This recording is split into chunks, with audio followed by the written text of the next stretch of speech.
Welcome to the San Antonio Entertainment Show, and I am James Dewar, your host. And today we have a representative, the Director of Brewing, with we have Les Locke from Southerleigh Fine Food and Brewery. Welcome, Les. Thank you very much for having me. Well, I tell you what, I live right near the Pearl, and I'm kind of spoiled because I get to go there all the time. But you know, why? What brought y'all there in the first place? You know, Chef Jeff Balfour was recruited to come on down and open up a restaurant. He'd been an executive chef on the Hotel Valencia for a long time, and when he came many years ago, they gave him a nice tour of the whole space. Obviously, this is way before it kind of finished out where it's at, and they ended up going through all the different spaces, you know, that would be all the other different restaurants, and they came onto the original brew house, and they're like, well, we're going to do a brewery here. And he's like, sign me up. So yeah, that's how it all started. It is an amazing space. I mean, it's right next to the Emma Hotel. It's actually connected to the Emma Hotel, and it has all the old architectural features, the exposed columns and the brewery. Some of the brewery equipment still there, or just the piping and all that? Both. There's both brewery equipment and just a lot of the original infrastructure to help run a brewery of that size. Okay, so that's how Southerleigh got started.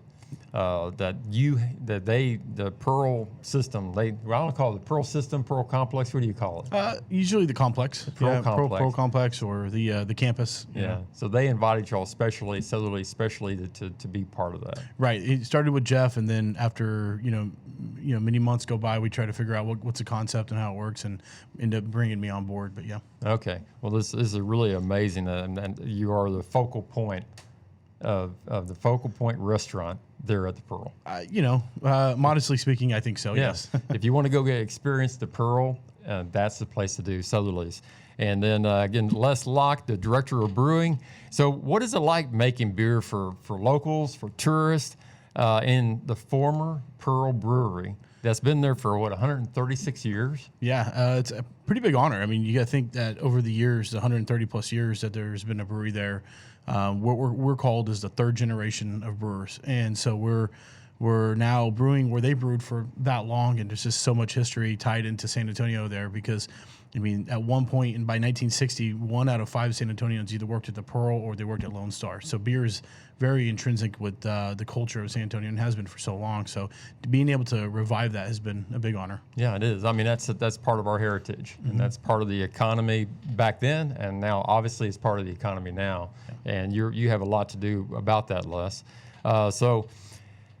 You know, that's a very old historic space we're visiting about. And then also, you know, you're going to do the same thing down in Brooks Air Force Base? That's right. Brooks Air Force Base was closed many years ago, and it's been redeveloped through the Chamber of Commerce down there. And for tourists in town, listen to this, driving down the road, and they want to, eventually go down there to your new restaurant. Where is it located? They may not know where the Brooks Base is. People might think it's far away from downtown where the Pearl is. It's about an 8 or 10 minute drive, just right down 37 or 281 down to Southwest Military, and it's just right there, all that new development going on.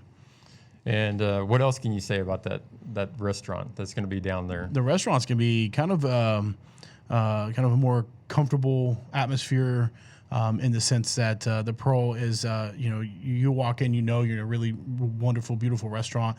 And down there also equally beautiful, but it's going to be more relaxed, more casual. And I think that's the approach. It's going to be chicken, it's going to be oysters, it's going to be a lot of the food that drives people in. And of course, the beer is going to be on draft. And I think your place at the Pearl is very relaxed, very welcoming. Absolutely. As soon as you get in, you get welcomed by the hostess. And then, everybody's just happy and excited, and the food is wonderful, and it's down to earth. I tell you, it's great, and the prices and your lunch prices are great. I tell you what, they are. I mean, you don't have to go anywhere else. You can just walk to the Southerleigh's.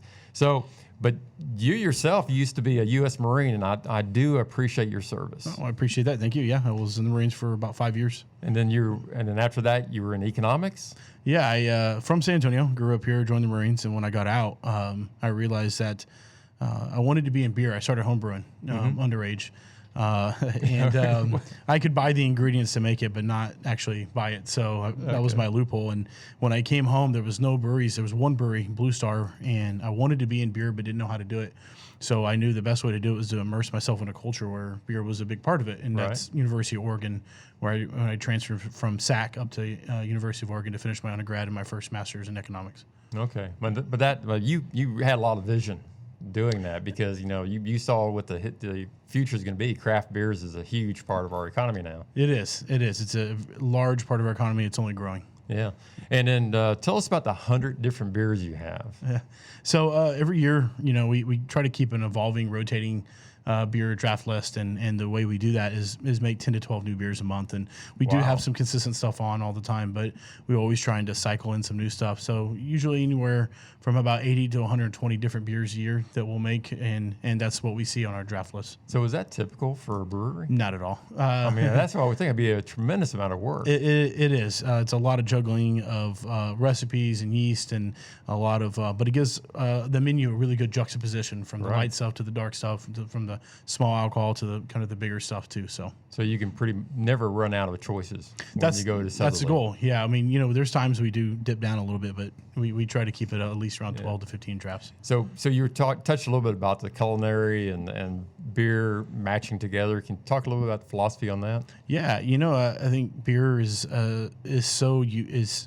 pairs so well with food. It doesn't get the same sort of love that wine gets, but I think because of the multiple ingredients it takes to make beer, that you can find nuances in food, and especially the food that we're doing at Southerleigh, being a Southern comfort kind of coastal food, a lot of seafood, a lot of braised dishes, things like that, a lot of vegetables. That it really pairs well. Beer is actually extraordinarily versatile. Oh wow! And then I know that I'm an Aggie, so gig 'em out there, and all us Aggies, we love beer. So.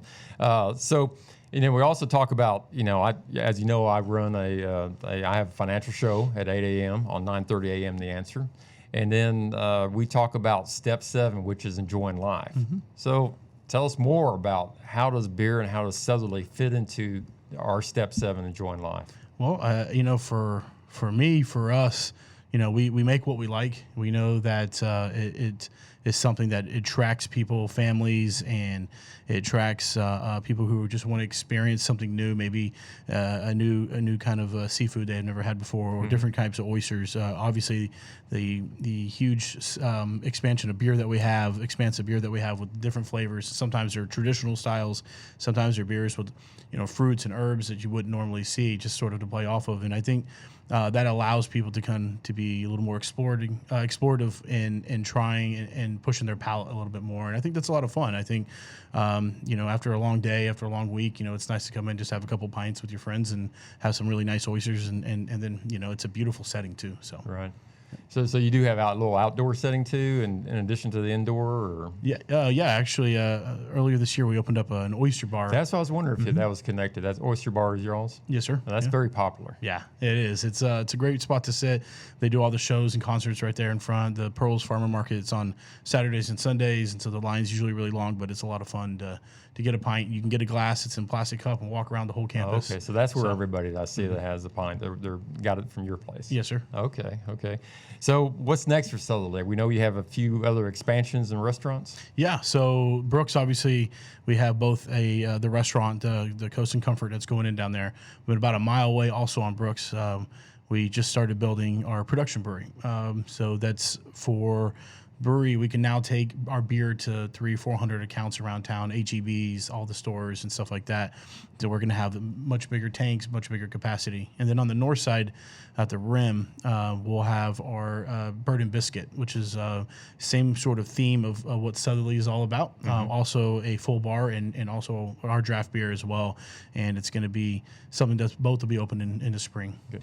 That's more casual? That'll be more casual, yeah. Okay. Fast casual. It'll be more of a casual restaurant, but it won't be sort of the formal sit down version that you're going to see at the Pearl. But the other ones are going to have plenty of dine in and dine out options as well. Well, as director of brewing, you pretty much make the decision what's going to be brewed, right? Yes and no. I mean, yes, that I do make the decision on what we're brewing, but I also think I listen to what people like to drink. Okay. And being that San Antonio is a lager town, a Pilsner town, we make 60% of our beer is our gold export, our light lager. So I mean, a lot of that's going to come from there, and that's what the production brewery is going to do. It's going to handle some of that year-round kind of anchor beers that we have, and then the production, the pub at the Pearl will continue to allow us to be explorative and really have pushed the boundaries on beer. Yeah, So you got a great job. yeah, it's not I too tell bad. you what, being director of a brewery for Southerleigh, fine food, and the Pearl. I mean, Pearl's a world class event space. It is. You know, I've been to 49 states and about 32 countries, and I'll tell you as far as like food halls go and locations for just an area that embodies the culinary aspect, the food aspect, the community aspect. It's definitely unique. And as far as regional defunct breweries are concerned, it's definitely the most beautiful regional brewery that once existed as a brewery, now as a whole a space. And I think that's a great medium for so many restaurants and shops and breweries, obviously. Yeah. So tell us about. We talk a little bit about the food there. What's your favorite food at Southerleigh's? I think I've mentioned a couple. I love oysters, so Okay. I'm a big oysters guy. Definitely enjoy the oysters. Our snapper throats are really popular. They're the collar of the snapper, and it's just sort of some of the best bites you're going to have on a fish. So yeah, those are probably my two favorite. And does that come from the Gulf of Mexico? Yes, sir. Yeah, All right. and the oysters also come all the way up down the eastern seaboard. Oh wow. Okay. Okay. Yeah, I grew up in Corpus Christi, so I love oysters. So, Yeah. so basically, what do you pair with the oysters? What type of beer? I like IPAs and I like pilsners. I like crisp beers that are sharp, that finish and kind of clean off, and the brininess can come and finish that off. Saisons also do really well. Kind of got that farmhouse kind of earthiness to it, which pairs well. And so it depends on the salinity of the oyster. If they're a little sweeter, I prefer an IPA, and if it's a little more salty, I'm going to prefer something like a Texas Gulf Coast oyster. I'm going to prefer either a pilsner or a saison. Okay. Well, Les, thank you so much. I mean, I wish I had your job. You have an amazing job. Y'all have an amazing facility, Southerleigh's at the Pearl in San Antonio, Texas. And whether you're a tourist or whether you're a lifelong resident, you need to visit. I mean, this is not. This is a restaurant you can go to every day and probably not exhaust the menu options or not exhaust the beers. Definitely. No, we definitely switch things out all the time. So Okay. Well, Les, thank you for being here. Yes, sir. This is on the San Antonio Entertainment Show, and look forward to having you again. all right, thank you. Thank you.